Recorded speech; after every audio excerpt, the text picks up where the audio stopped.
రక్త మాంసాలు పంచిపెట్టిన తల్లిదండ్రులకే మీ పిల్లల మీద అంత ప్రేమ ఉంటే, నీ కోసం నా కోసం సర్వ మానవాళి పాప పరిహారార్థం నిమిత్తం, లోక కళ్యాణార్థం నిమిత్తం దిగి వచ్చిన నా ప్రభువుకి మన మీద ఇంకెంత కనికరం.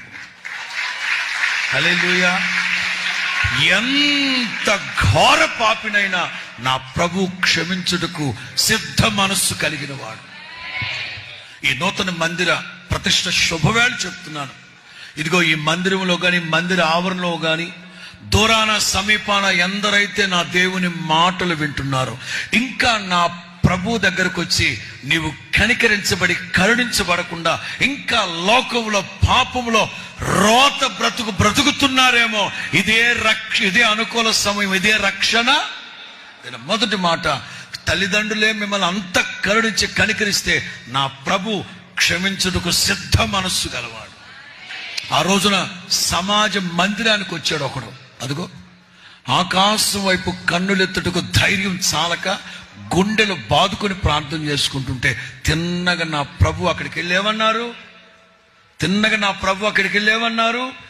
నీ పాపాలు క్షమించాను, నిన్ను నీతిమంతునిగా మార్చాను, నీ ఇంటికి వెళ్ళు.